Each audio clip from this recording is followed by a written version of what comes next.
Kaixo, bi magnitude zuzenki proportzionalak ditugunean, askotan datu horiek tauletan sartzen ditugu. Zergatik, datu asko daudelako eta pixka bat txukun eta ordenatuak eduki behar ditugulako.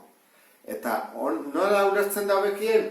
Adibide batekin. Goazen pentsatzea, bi magnitude hauek ditugula. Batetik arkatz kopurua eta bestetik kostua eurotan.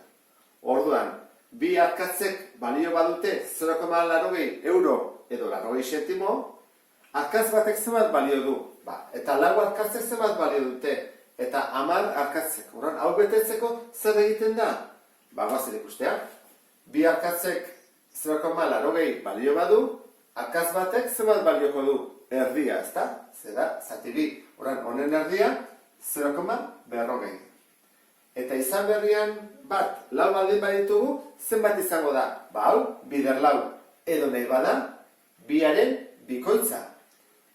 Orduan, honekin niko dut. Biaren bikoitza, bi bider bi lau, edo hau bider bi, 1,60 euro. Eta baldin baditugu 10 arkatz, zengo dut? Laukin konpratu? Ez, honena da batekin. Honen, hau bider 10. Horren hau ere, bider 10, 4 euro balioko du. Orduan, hola gotezen dira, taulako datu guztiak. Hau desordenatuta dago, baina normalean jartzen da ordenatuta, Bat, bi, hiru, lau, 5, 6, 7, 8, 9.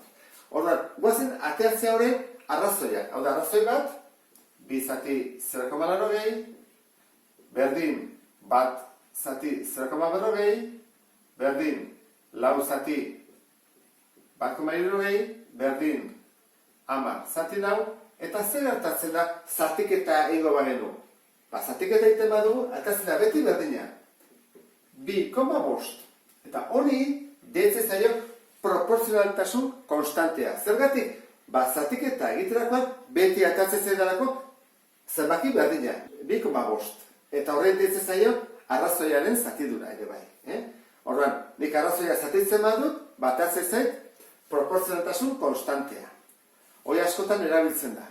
Guk jaten ganean leku bate horrentzea eta normalean ematen digute zenen konstante hori. Eta horrekin kalkulatzen da oso erraz. Goazen guztiak, 3 kaso hauek. Adibidez, hemen dugu A magnitudea ez dakigula zer den, B magnitudea ez dakigula zer da, baina esan digute zuzenki proportzionalak direla. Horrek esan nahi du, badutela proportzionaltasun konstante bat, hemendik honea pasatzeko, biderketa eta zatiketa eginez, hemen egin genuen. Hemendik gora joateko zin genuen. Bider 2,5. Noski. Alazka bali bada, bider 2,5, behiruz eta zati 2,5. Orduan, ez dakigu horretik proporzionaltasun konstantea. Baina, hau betetzen badakigu, ikasi dugulako. Nola egiten da? Egiten da, ateatzen dugu proportzioa. Orduan, izango ditzake, 9,5, berdin, 12, eta hemen ez dakigulako isa jartzen dio. Nola egiten da? Diagonalean bidertu eta zati 9. Eta egiten badut 15 bider 12 zati 9, ateatzen zait 20. Horren, hemen jarriko genuke, 20. Hoi 20 bada, horren hau bete dezagun. Errexena zein da, kontuatu baldin bazate, 12 bider 2 baldin bada, hau ere izango da bider 2. Horren, hemen ez dugu diagonalean bide hartu horrela, ingo duguna dira, bikoitza, 40. Eta azkenean kalkulatzeko, hemen ja zailagoa da, ze ez dugu bider 2, ez dugu bider 3, horren egin barko nukena da, atea proportzioa,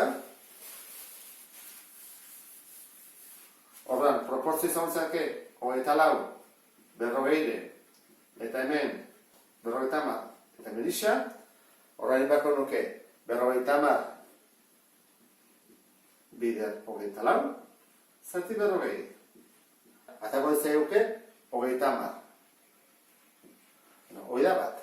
Eta gero, arkitu barko nuke baitere proporzionaltasun konstantea. Eta izango izateke, 9 zati 15, edo 12 zati 20, edo 24 zati 40. Errexenan behar bat izango itzake hau, 12 zati 20. Iten du 12 zati 20, horren da 0,6. Orduan, bat 0,6. Hau da, proporzionaltasun konstantea. Orduan, hau jakin da, taulo ja bete eta utziko genuke, hemen bezala. Beste bi hauetan, hasten baldin bagea kalkulatzen, 2 bider hogei, berrogei da, 5 bider berrogeita mar, berrunda berrogeita mar, hori ez da zuzeki proporzionala. Orduan, hau beste bat egingo litzake, ez genuke izango proporzionaltasun konstanterik. Orduan, adibidea da, kotxe bat badoa, 100 kilometro abiadurarekin, adibidez, edo 20 kilometro abiadurarekin, edo berrogeita mar. Eta zenbat denbora behar du, egiteko dena. 100 kilometroak egiteko. Orduan, 100 kilometro egiteko, 20 kilometro orduko badoa, 5 ordu behar ditu. Berrogeita mar kilometro orduko, 2 ordu. 100 kilometro orduko zenbat beharko du, bat bakarra, eta 25 kilometro orduko, behin beharko du 25, beste 25, lau behar ditu. Bueno, hau alderantzizko proporzionaltasuna dagoenez, bestera bat egitena, ikusi zazute, 5 bider hogei, 100. 2 bider berrogeita mar, 100. Horran, hau horre egiten badugu, beti ateratzen da, zenbaki berdina. 100.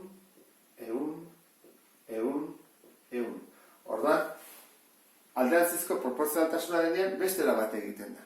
Beste bat, pisua kilotan eta urteak. Orduan, guazapiratzea ikasle batek, urte bete duenean 5 kilo pisatzen dula, 5 urte ditunean 15 kilo, 10 urte ditunean 30 kilo, eta 15 urte ditunean 50 kilo.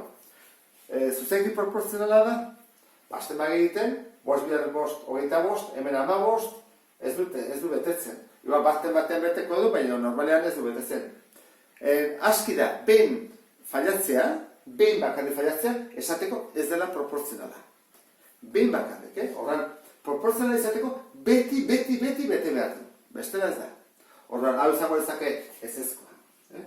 Horran, ariketa mota hau neko importantea da, taula hauetan eta askotan erabiltzen delako ariketak egiteko eta proba batzuk egiteko. Beste bat arte, agur.